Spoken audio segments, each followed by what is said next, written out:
Licensed professional counselor Sarah Ludwig is back.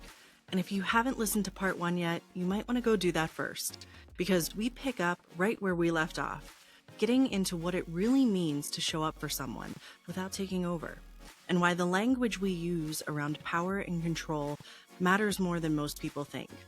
This is part 2 of our intimate partner violence conversation.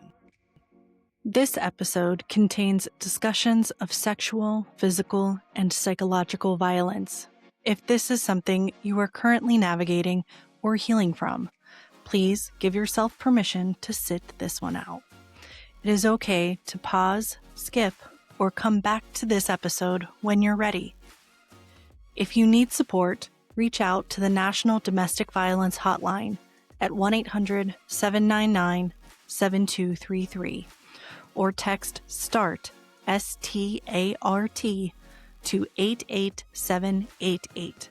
You can also chat at thehotline.org. They're available 24/7. Hey there, everyone. Welcome back to another episode of Motivation and That. I'm Natalie, your host. This is where we take hot mess to high potential.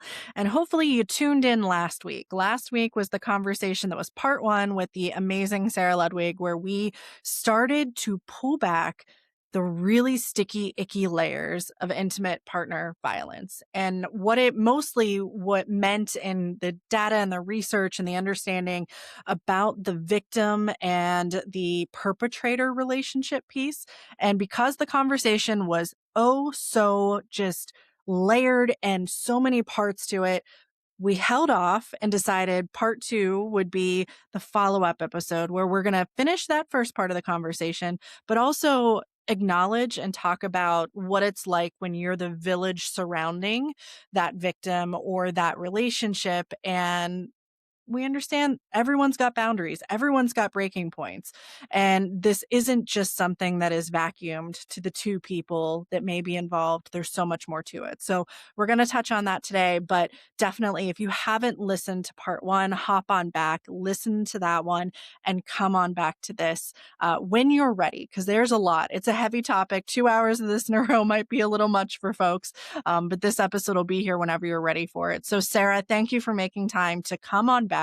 Let's do a quick refresher for anyone that, hey, it's been a week or it's been a month since they listened to the last one on what is intimate partner violence, what are some of the complexities, some of the stigmas, and some of the warnings. And then we'll shift into the first new topic of today's discussion.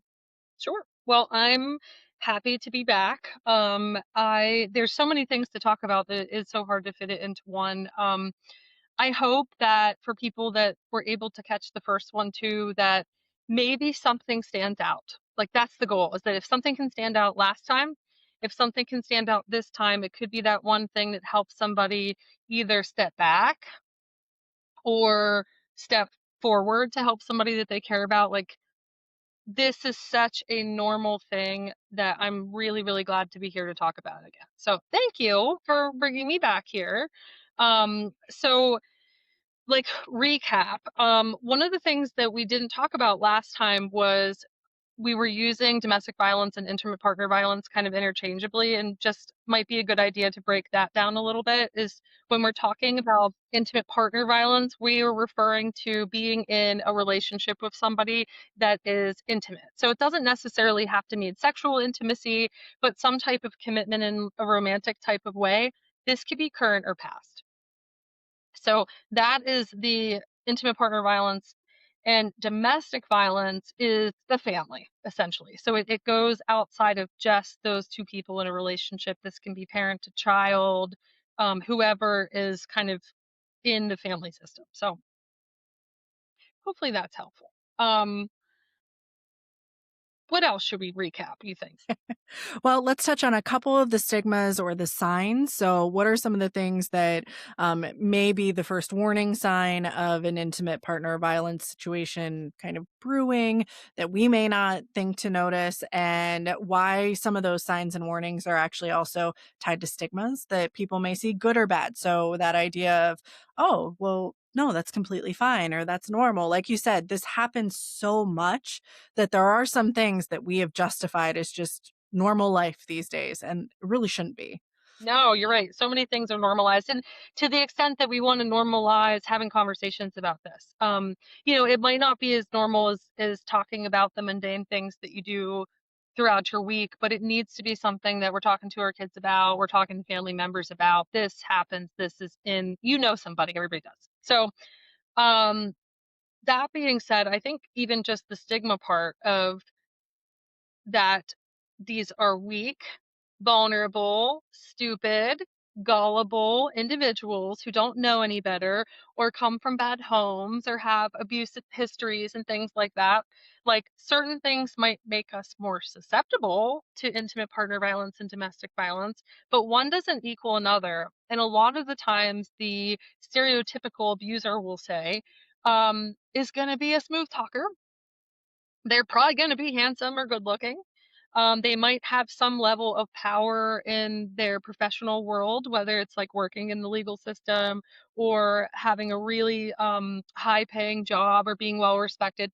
It could even look like being a youth soccer coach or being involved in the church or whatever it might be. So these are not, I think I had mentioned the ridiculous example of, the unmarked white van and a trench coat and candy in the inside. It doesn't look like that. These are good looking schmoozers. Anybody could fall victim to that. And a lot of the times people come into our lives in really vulnerable moments. So many stigmas, so not true. And in fact, the more kind of empowered somebody is, it's almost like the better takedown in some ways. So stigmas, no, we're not like terrible, terrible things. In terms of like first warning signs, that's a really tricky one because I don't even know, like when I'm just thinking about working with clients, for example, like I use the example a lot as I do OCD related work. I've sat with people for years and had no idea that they had OCD until they said one thing that was a little bit weird. And I'm like, wait a minute, let's pump the brakes. It can look like that with these kind of relationships. Why would you know? Like, I don't know what your back and forth texts look like. I don't know what happens in the bedroom. I don't know what the expectations are. So it's hard to know kind of first warning signs, but I think you had said something maybe last time about like maybe sitting down for dinner or something and someone saying something out loud. It might have been a conversation we had privately or on here, I don't remember. But sometimes we hear things and it sparks something and we're like, that doesn't sound right. So I would say listening to some of that, if there seems to be an unlevel playing field in a relationship where maybe somebody makes jokes that are a little too personal, maybe offensive, or oh man, there she goes being a dummy again. Things like that might stand out. Maybe being withdrawn, not going to events like they used to, not spending as much time with family or friends, not being able to maybe buy certain things, handing phones over, or oh, so and so might be mad if I sharing maybe locations at times that doesn't seem normal to share locations. So it's really it can be really subtle. Hmm. It's not going to be the black eye. Generally, there's been a lot happening up before that escalation takes place, if it does. And sometimes there is no physical escalation. It remains very psychological or financial or something else that can be explained away in a different fashion. Even if there is physical too, or strangulation like we talked about last time, a lot of the times you're not going to see visible marks. So that gets into the new topic that I want to touch on before we head into kind of the support system, which is we were talking about that strangulation component, which I think is very new for people. So if you didn't listen to part one, it's one of the key indicators of potential mortality. It is a sign of massive escalation. Sarah will mention in just a little bit about kind of a felony component that's associated with it too. But I remember there was an episode of Law and Order SVU where half of us have learned about these types of violence by watching it on TV. Um, Olivia Benson does a great job in breaking it down for us. But there was an episode where someone always wore a scarf. And the anticipation was that it was part of that there were marks or injuries, I think, because of a kink and a relationship that she was involved in that had this BDSM lifestyle. That was part of it. It was her preference, which you can say one way or another. But because we do kind of talk about this component of a power dynamic, we know that it happens in the bedroom on a regular basis. We also have been inundated with all of these very lurid books as of late that have taken off. You started with 50 Shades of Grey and went from there. And so it brought something that operated behind the scenes in really, I think, a very regimented fashion. Those communities do a lot of focus on consent and what the roles are and what role you have. And all of a sudden, it's in mainstream bedroom across suburban America and urban and rural. And people starting to mess and play with this without maybe understanding the whole component. So I definitely wanted to touch on a side that people might listen and go, well, we get rough in the bedroom, but that's the way I like it. Or it would only happen if I ask for it. And there's safe words, and safe words are monitored. So, talk a little bit about kind of what, and it's not, again, that there is something normal or not normal, but the consent piece. You don't consent to being abused or hurt. But there are some things that may appear that way to someone who doesn't understand that could get confused. So I'll just kind of leave it there. Talk about that little murky component. Yeah, and I like that you use the word murky because when we really look at it, it shouldn't be it should be crystal clear. Like it got murky. I think 50 Shades was a big, motivator for that that shift that we're getting that you had just mentioned, but there should be nothing murky about it. Before I totally answer that, I wanna go back to your scarf comment. I love that you said that because that's another thing too that I wanted to mention and forgot about things to look out for. If someone's wearing a scarf in the summer, right? Like if someone's wearing long sleeve shirts and things like that, everybody's thinking disordered eating or self-harm and stuff like that. That's also another indicator as well. Is if we're hiding things that doesn't seem so I love that you brought that up. So thank you for that. That's something else to look out for as well. Um, so it really shouldn't be murky. As you mentioned with the kink BDSM community, wherever people belong, if you are in that community or if you know about this community, consent is the cornerstone. It's everything. There is so much that goes into identifying what consent looks like, ongoing consent. So consent isn't just something that happens at the beginning. It needs to be something that is happening along the way of any type of sexual interaction.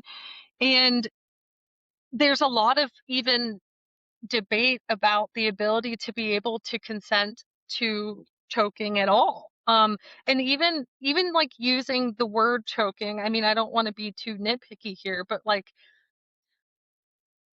it's lethal. It's strangulation. There's no healthy amount of holding on to somebody's neck. We don't know how many brain cells are being killed, that kind of a thing. And if you are in a position where you have somebody who has the ultimate power over you because they are preventing you from being able to breathe, how do you let them know that enough is enough?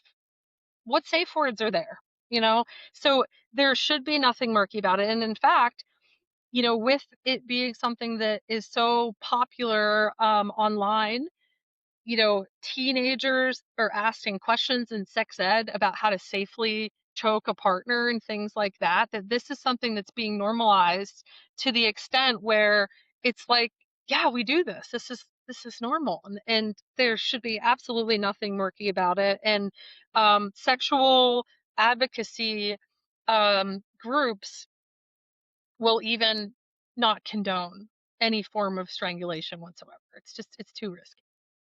Well, and if we think about it, we know in police forces, chokeholds have actually been outlawed. They're not allowed to be used as a tactic anymore because of the fatalities that have come with them that we have seen on a regular, kind of consistent basis over the years when they were employed incorrectly, despite training, or employed for too long. So it makes sense that there is still a line that is there because all of those things that you mentioned in those communities are so those experiences can be enjoyable to those people. And it's not to say that you still can't end up with some type of violence occurring in those communities that is not consensual. It obviously can still happen. People are individuals and unique from that end. But there are things that they've done to improve the safety likelihood of those things. So, one of the things we mentioned before we hopped on that you brought up was a point of we all have histories, and those histories, whether or not we realize it, may show themselves in our intimacy, what we find intimate, what we respond to from that perspective. And what I want to make sure is that no one feels shamed by saying, "Oh, I like to be tied up," or "I like certain things." But I think the question might be, and I'd love your take on this, should they be unpacking why they like those things? Is there something in there that they should know about? Because to that point of if you build a tolerance, things just continue. You need more and more and more. And if you don't understand it, you might not know why that's happening. So, my curiosity question there. No, that's a great question. I mean, as somebody who does, I don't know how much we talked about initially, but a lot of my backgrounds in sexual violence specific work. So, we talk about these things all the time. Losing train of thought about the question again. One. Well, if you are someone who does find yourself consenting or wanting these what have been stigmatized kink kind of things. Right, is there a reason that we like that or that community likes it or whoever it may be, or a reason we don't? Because there can be the same visceral reaction, right? Sometimes it draws you to it despite trauma or whatever might be involved, and sometimes it may be the thing that completely sets you off and you're like, "No, that is a trigger of some nature." So it is we respond to those things differently. Absolutely. So thank you. So what I want to bring up with that, among some other things, is that when we think about the power and control dynamics, which I talk about this so much that, like I've got a nice little power and control wheel here that's colored and everything. So we talk about this all the time. Power and control is not always a bad thing.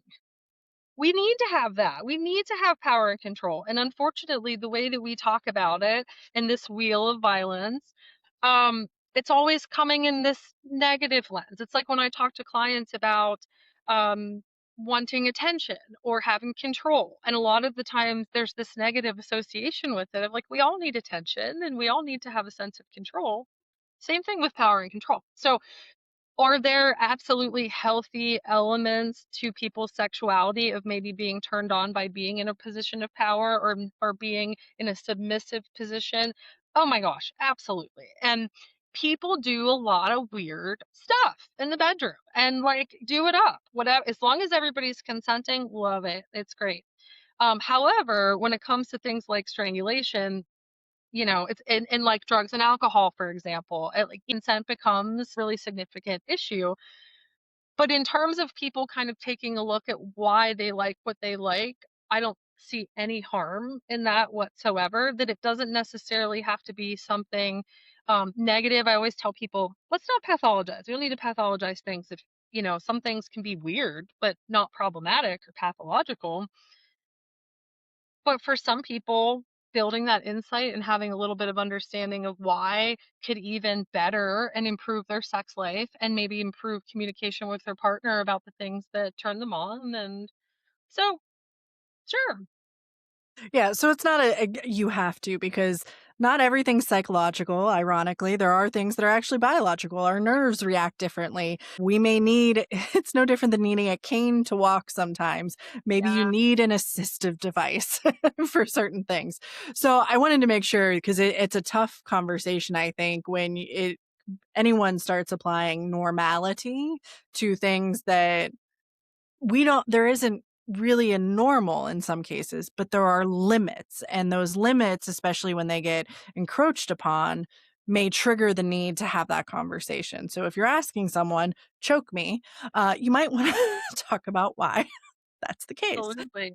So it's a good note because I mean, I'll hate to say I know people who that is a thing. And so it's good to know the risk that you run in those scenarios. And maybe it isn't indicative of a intimate partner violence situation. If someone is like, well, you told me to do it. I did.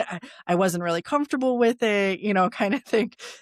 There might be a further discussion to have there that's just as important as understanding any Yeah. of these other things we're chatting. Well, and they don't present the same either. Is that a lot of the times strangulation in a relationship where somebody has killed someone, for example, can be used as a way to defend behavior and things like that, where sexual strangulation a lot of the times can happen like in the moment without consent. There isn't even time for consent to happen. I thought you wanted that. That looks very different than someone using it in abuse of power kind of a way. So, I think those are two different conversations. Of one is this strict, the ultimate form of power in this intimate partner violence, domestic violence, sexual assault kind of way. And then there's the, I'm curious about this sexually. Let's take a look. Those look really, really different. I'm glad you called it out. And on the case of that first one, because we mentioned the felony piece, you looked right before we got online. It's not just a slap on the wrist if that happens, right?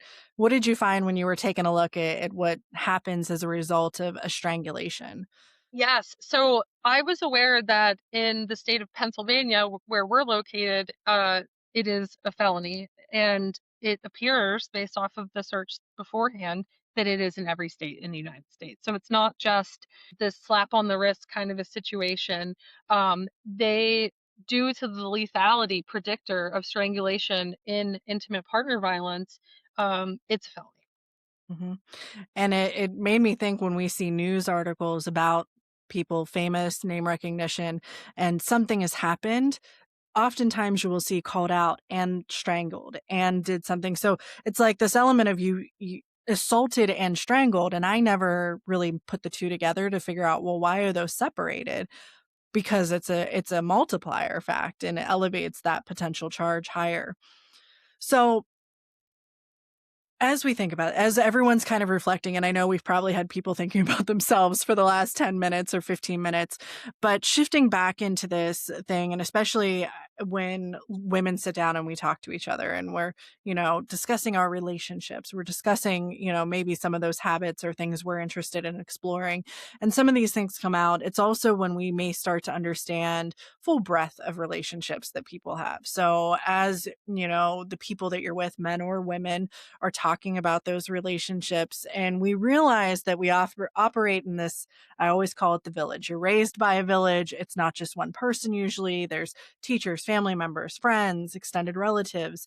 And all of those individuals have different levels of attachment with a victim or with a perpetrator. And so being able to remove yourself, if you're that support person, while still maintaining some type of relationship, while still protecting yourself, respecting your boundaries, it gets really hard. And I think so many of us today, me included, jump to, I'm out. I'm done. I'm not doing this. Like, if you want to go do that thing, cool. It's tough love. Have a good time. It's same thing if you wouldn't stop drinking. Like, you can't stop your abusive partner. I'm not going to be a part of this. And so I want to, and it was one of the very first things we chatted about in episode 1, talk about what that's like for that support team, that support group who may be exasperated or maybe trying to figure out what is their role in this. Do they have a role? Should they have a role? And there's a couple different options for them, right? So I think Yeah, walking through some of those might be good. sure. I mean, it's not a one size fits all. Um, it is perfectly okay to throw in the towel. There's nothing wrong with that. I mean, I say that, I realize saying that out loud and hearing myself say that sounds like a simple task. Usually, when someone is going into a domestic violence organization for help, this is the 10th time, this is the whatever time, on average, it's at least 7 attempts to leave a relationship like that. So they've burnt bridges. People are sick of talking to them about it. They don't want people get really burnt out of being helpless and powerless with someone that they love and seeing them get hurt, and that is okay to walk away. So I just want to say that, like, sometimes we, our intentions are really good and we want to help somebody, but an adult is an adult. When you are 18 years old, they can do what they want to do. And same thing with getting the legal system involved and things like that. Like, we might want to react and call the police or whatever it might be, like, go with our gut with things like that. And it's not always the best and the safest move. So I would say just like letting yourself be where you are, for one, talking to some people about it. Places like I've mentioned, Blackburn Center, that's a local one here. You can find anyone local on the domestic violence hotline website. They also support loved ones too. So that's a good place to start of like, hey, this is what's going on. Hotlines don't have to be emergency numbers. I will sometimes call a hotline and be like, hey, I need a resource for this. Can you give it to me? It's not the, hiding in a bathroom afraid phone call. I've gotten calls like that as a hotline worker. That's not the majority of the calls. This is an information, a support, whatever. So you can be a family member and call anybody. So educate yourself is a really, really good one, and keeping tabs on just what you can manage as an individual. Because it's not, and I think a lot of people take on that fixer role, right? It's my best friend, it's my sister, it's my mother, it's my daughter. It's my job to fix this. Even parents or loved ones of the perpetrator. Like, well, I've got to get them in line. Like, I can think of parents seeing that and going, I didn't raise you this way, and interjecting and getting involved. And so that element, and I love that you call out kind of, you have to honor yourself, is that you come first. You still come first. And I think that's probably really hard if you're a parent to a child that's going through one of these relationships, because it may feel like a failure. It may feel like those things. But ironically, I can see where internalizing that and then reflecting that on the person who's already in that relationship, it's like, well, maybe we shouldn't put on the child that is feeling like this, that I now feel like I failed them for them to be where they are. Like, there's an element of you need to take care of yourself. And I love that you brought up there's resources for you too. Like, you can go to therapy and talk about all of the pig pen around you. I like to think of pig pen from the Peanuts and all of this stuff. It doesn't necessarily mean it has to be all the insides. It can be that noise that you have to quiet and understand in order to enter that in a calm manner. Absolutely. And I think one of the fears that people have about seeking help, whether you are being abused yourself or you're an adult that is supporting somebody who's being abused, is fears about confidentiality, or like what a therapist's role might be in terms of reporting, calling the police, or things like that. And when you're dealing with people who are adults, you're allowed to be in an abusive relationship. What ends up happening is you sit down and you safety plan and you figure out how to exist within the situation that you're in for as long as you need to. But I just want to remind people that going and talking about this doesn't equal therapists is calling the police or things like that. That's a violation of confidentiality. Unless it's something where there is a plan, we know what's going to happen. I mean, we can't do anything. I mean, even if somebody is sexually assaulted and they're over 18, my first conversation with them is like, what do you want to do? Like, here's your options. What do you want to do? And let me tell you why, the pros and cons of going into the legal system and what this looks like. It's not for everybody. So there's fear with that. If there are children involved, then that's a little bit different. Like, if there are kids that live in the household, the reporting is a little bit different. But if it's all adults, you can go there and talk about getting beat up the night before, the morning of. You could go in with blood on your face, and they'll probably get you a tissue and help you get it cleaned up and try and get you resources and stuff like that. They will not be calling the police. They will not be like, so you have safety when it comes to that. Hmm. So when we think of the gut reaction of potentially doing an ultimatum in some of those circumstances.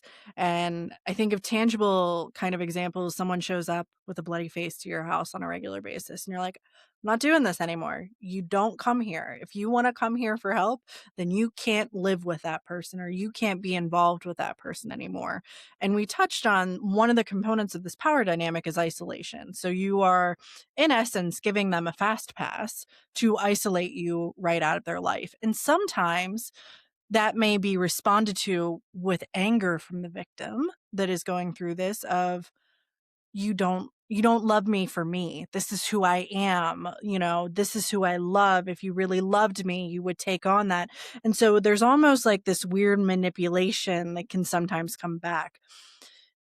Is that the effort of that person to keep someone that they know, that they can trust and lean on around? And what are the things that we can remember if we're the support team, if that gets said to us? So someone coming and going, well, you must not love me for me, or you must not care about me anymore, or this is just how it's going to be. If you want me around, you'll have to figure out a way to work with it. Because that can be very triggering for people. But there are probably better things that we can respond to with in those situations. And any idea on what some of those, at least things to think about, may be, which also may be great. We'll talk about this later. Yeah. So one thing to, I think, acknowledge for that is we don't always get it right. So a lot of the times when things like this happen, it's unexpected. Even if it's something where it's been a cycle, we don't always know when someone's going to knock on our door. A lot of the time it's middle of the night. It's a random thing where you get a bang on the door and you're thinking the police are there, like, who's that, right?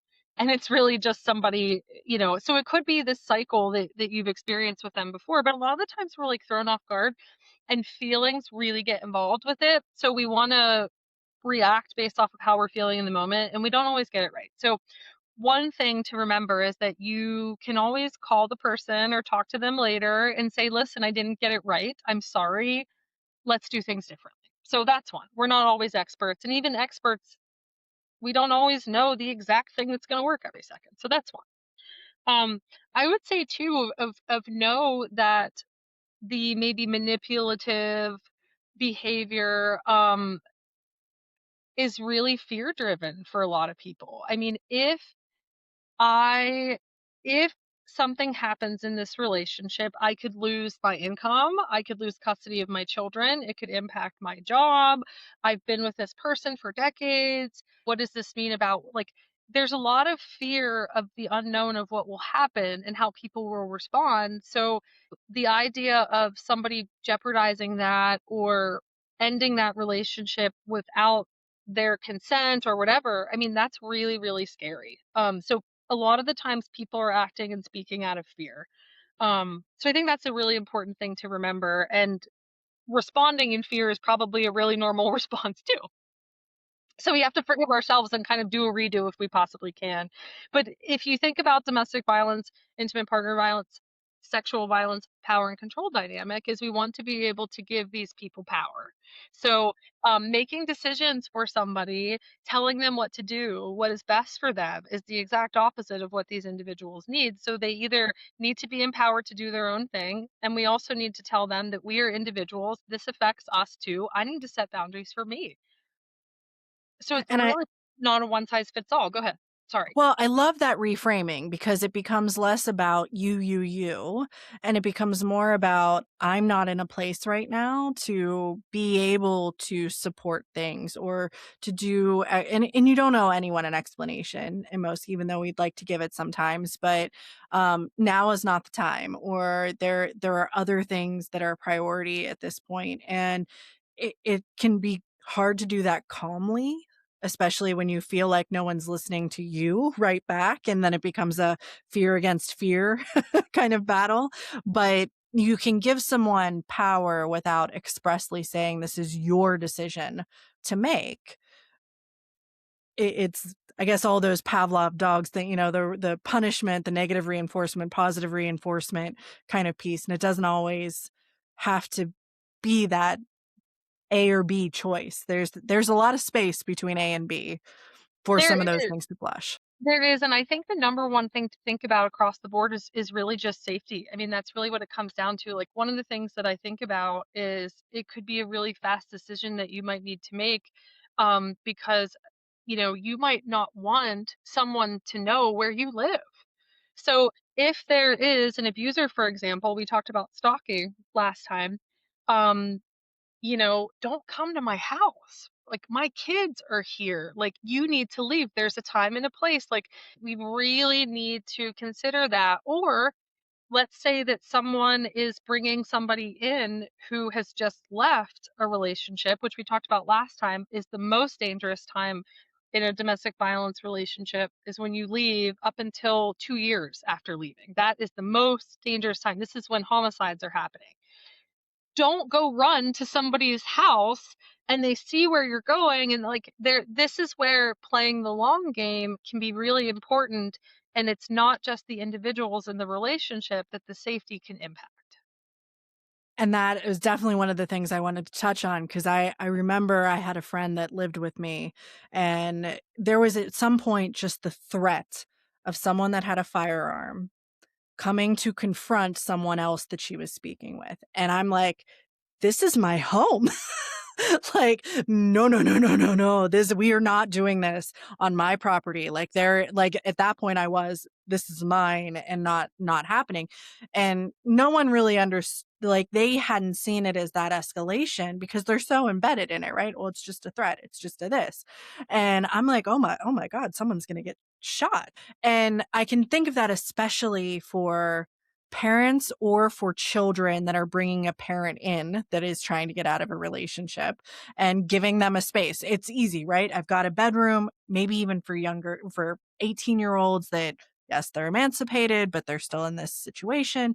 And all of a sudden we see the violence now expanding to that support system, or the threat expanding. So you had mentioned you had just found a new tool online, a personal safety planner. Now, I know that probably looks specifically more at kind of the victim situation involved, but all of those elements, and we can look at this too if we're in that support team, of what really would be safe. And to your point, it may not be being in the home with me.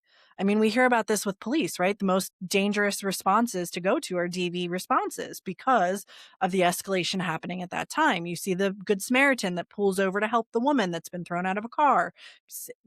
So, what does that planner look like? What are some of the things that even the support group should think about when they're considering what is actual safety for this person and for myself? Yeah.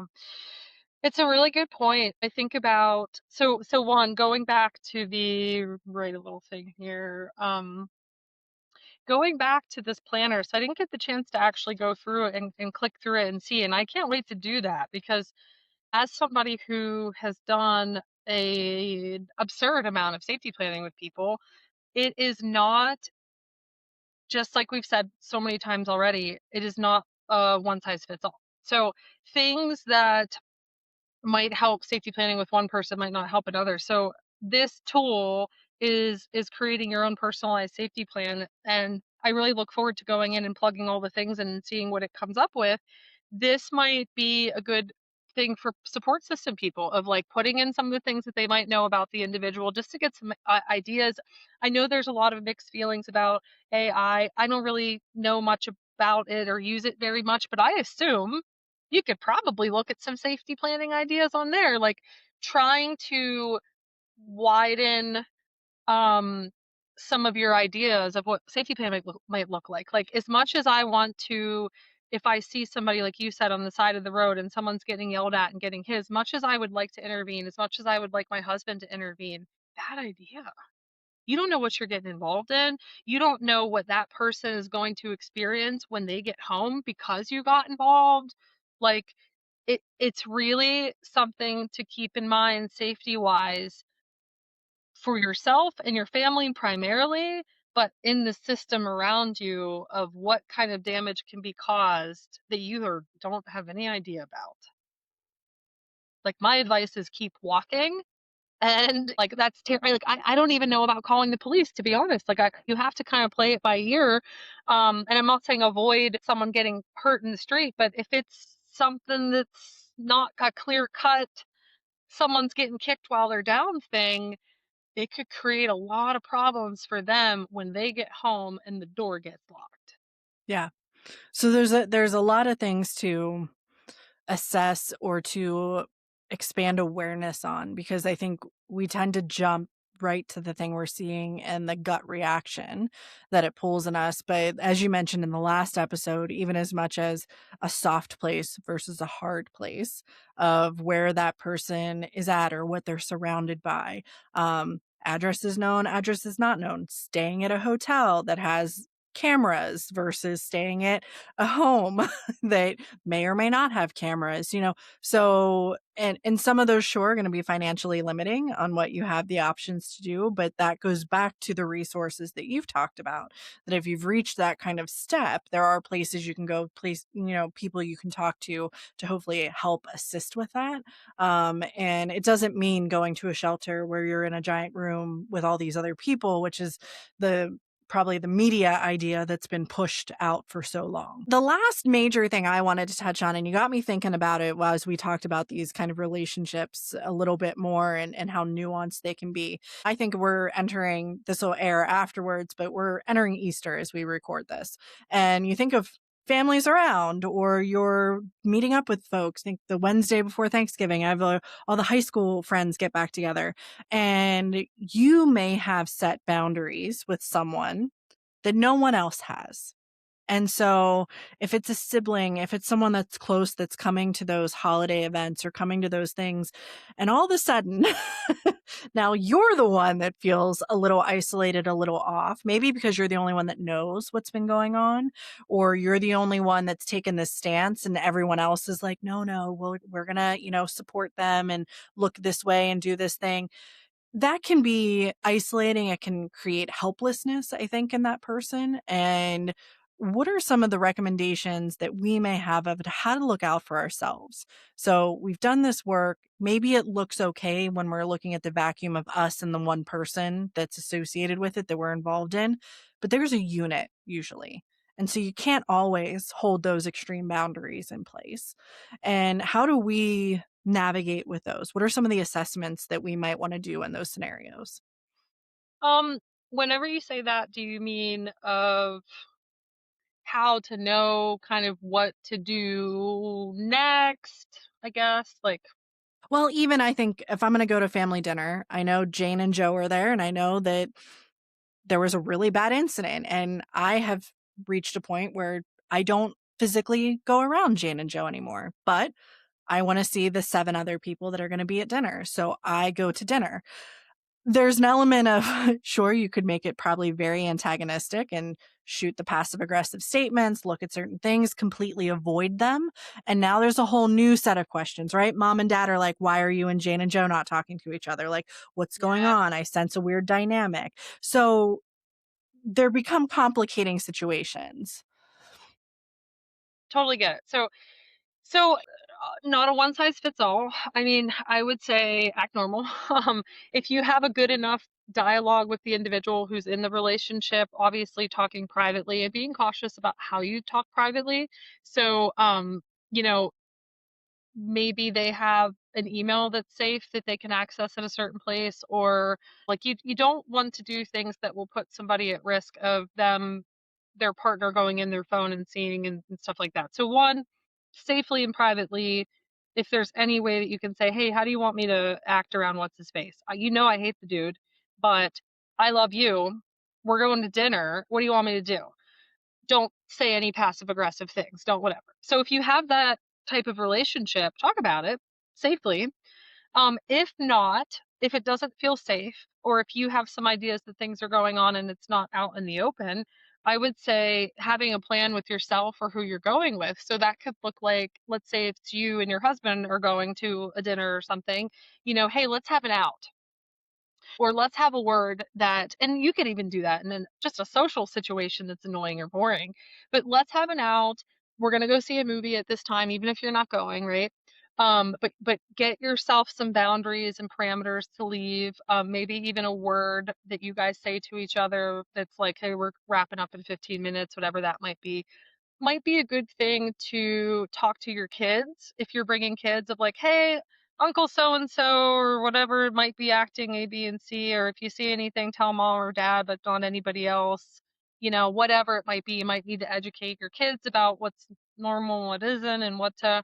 But going in with a plan and trying to stick to it, I mean, it's not being a sellout by being around an individual that has an abuser. In fact, the reason I'm around you with this abuser is because I love you. And sometimes when we walk away, it's because I love myself more. And that's okay too. So, Yeah. Well, and it just takes me back again to doing those outreaches as the I'm not the person that's in the situation, but I can still utilize those resources because I can also think of instances the first time you find out and you call mom and you go, "Mom, did you have any idea this was going on with Jane and Joe?" And now all of a sudden mom's calling Jane. And now all of a sudden there's a new dynamic that's created. So the domino effect of some of these things, and I think what you mentioned in a few times now and in the first episode too, is this is so unpredictable and we don't have a lens into what happens when the door closes and we're on the outside and that internal dynamic is now in play.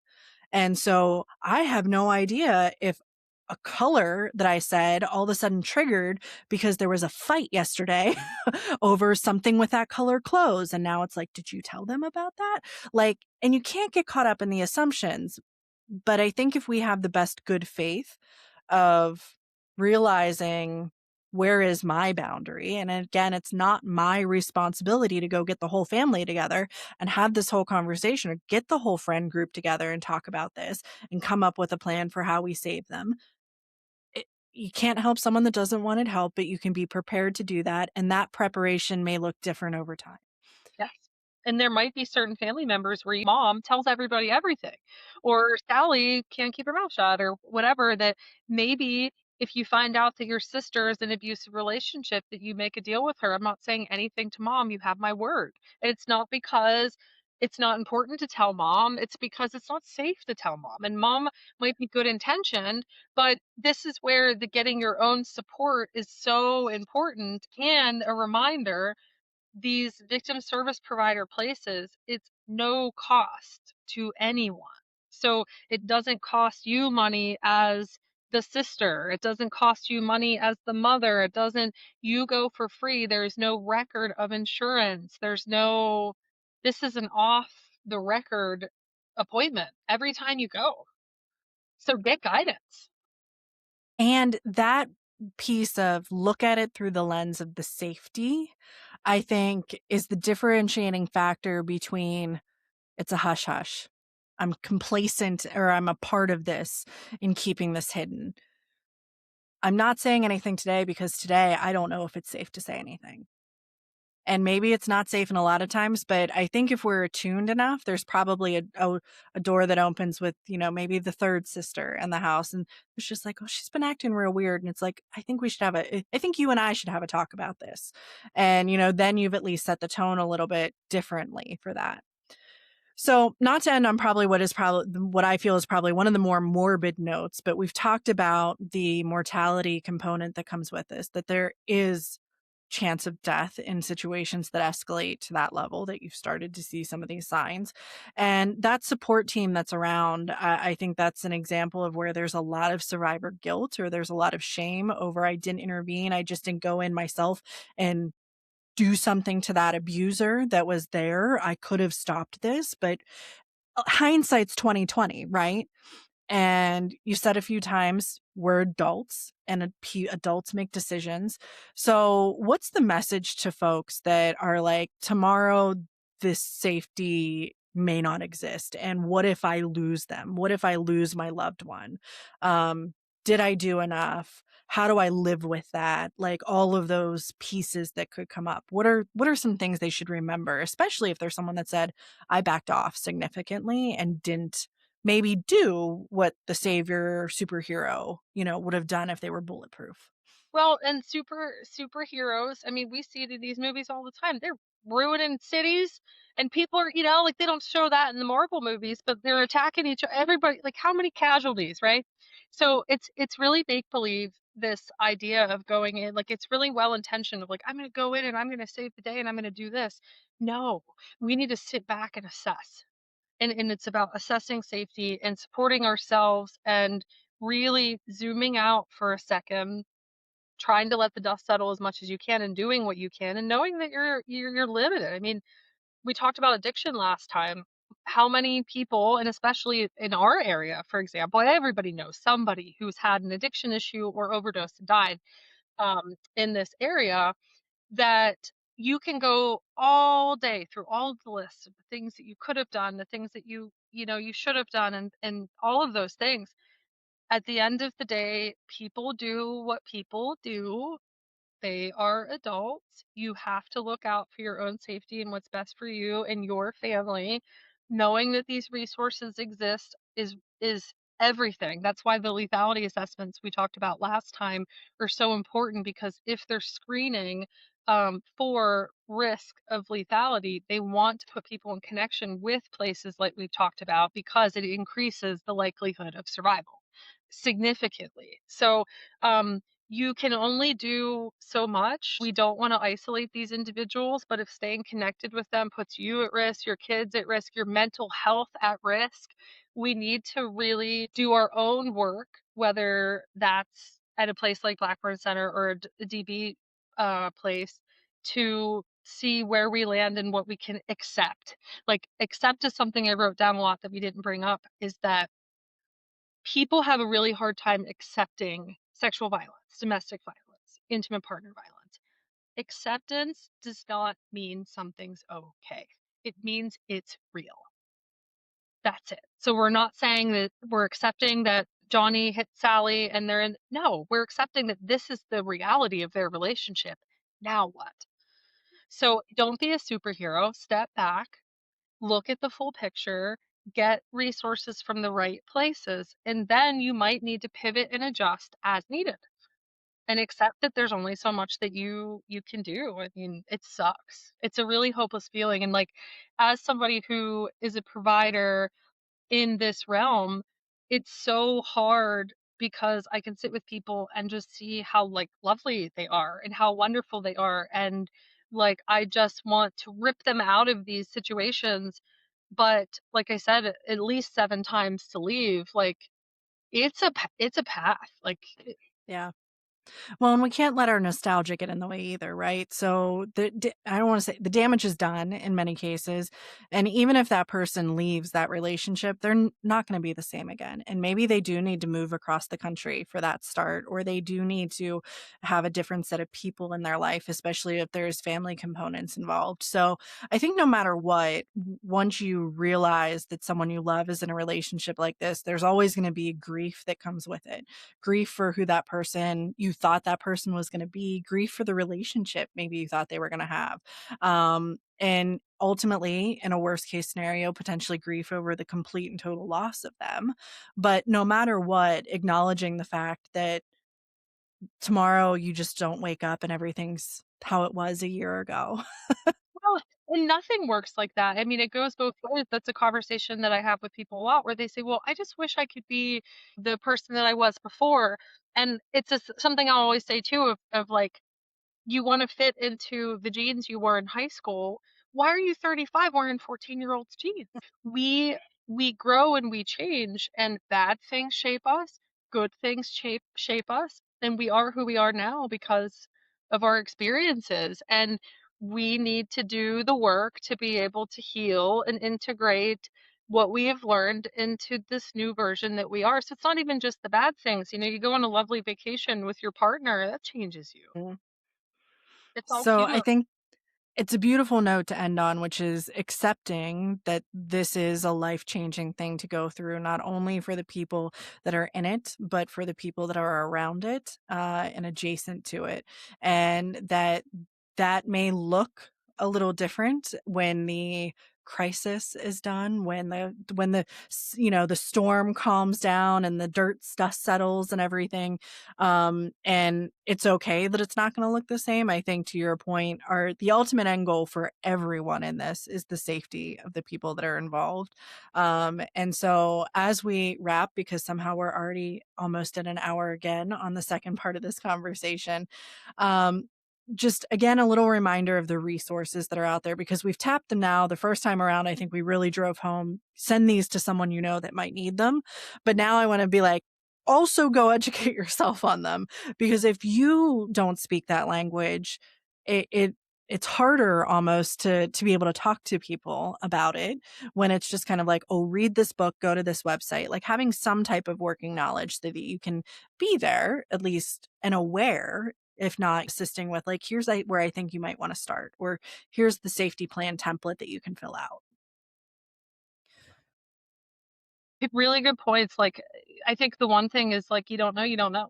Like, there's no dumb questions. Educate yourself. Check where you're getting your information from. I mean, with the way that things have gone, online, it can sometimes be hard to find where you're getting accurate information. So, looking at the domestic violence hotline website, like if you type into Google domestic violence hotline, the hotline website's going to come up. It's going to have all of these resources.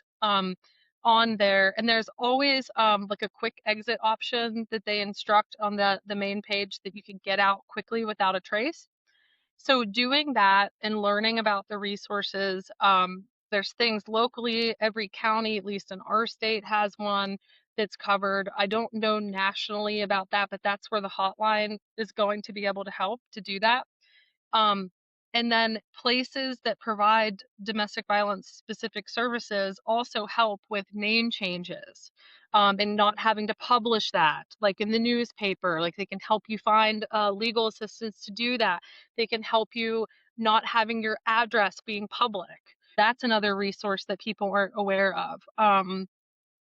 Educating new partners about your history and what that might look like, both in the bedroom, but power dynamics wise, and educating your kids, especially after leaving a relationship, getting them some therapy, things like EMDR, and trauma work. Even though you've left a relationship and you are safe, our bodies don't always know that. So we have to kind of clean that up and do that work. So do your kids, maybe so does your mom, so does your sister, whatever it might be.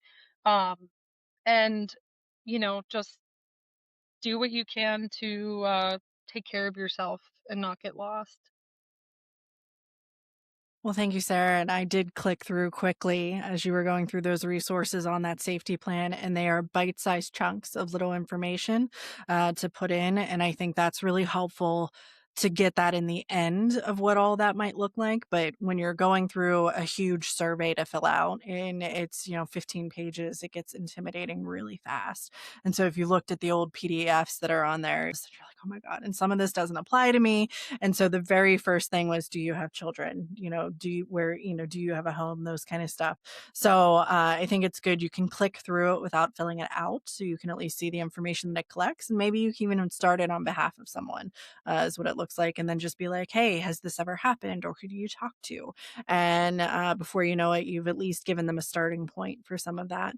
And in the end, you are important to us as individuals. And as hard as it may be to not sacrifice ourselves on the behalf of others that we love, um, is we got to remember what the end goal is, and it's for us to see tomorrow, and it's for us to keep going. And that can be tough, but that's why those objective resources are out there. That's why they have been made more accessible over time. So again, all of this is going to be in the show notes, so you'll be able to get to it. It's also now on the website, so I've got a website link that all the episodes go to, and those links will be on there too.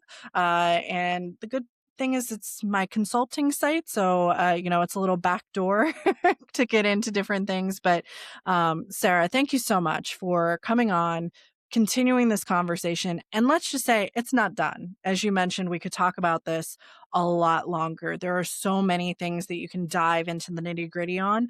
And if it's something that's resonated with you, if it's something that's resonated based on someone that you love or care for, there is help. You are not alone. And we hope that you'll at least take that first step into looking out for yourself and to helping others be able to get that power back that they may not have in a way that is sustainable long term. So, Sarah, Thank any you. last thoughts or anything? I just think going back to the part about empowering is know what power that we have. You don't have to be a white guy, right, to have power. Like we have power in the jokes we laugh at. We have power in the media that we consume. We have power in our words and what we support and what we don't support. This looks like movies, music, media, all of that, that everyone talks about this idea of the white guy's power and privilege. When we all can speak up and we can all say what's right and wrong. So, um, next time you hear something, maybe speak up. I love that. And it's a good reminder for all of us that every one of those choices is a little bit of power and we might ignore it. But when we add it all up, maybe it gives us a little more of a boost that we needed in that day. So, thank you again, Sarah, for bringing your expertise, your knowledge to this conversation. I know I have learned a lot and had a new kind of perspective on so many things, and I'm sure those that are listening have as well. So, we might talk again before too long, depending on feedback from this episode. But thanks everyone for listening in, and we hope you will join again soon for another episode of Motivation and That. Thank you.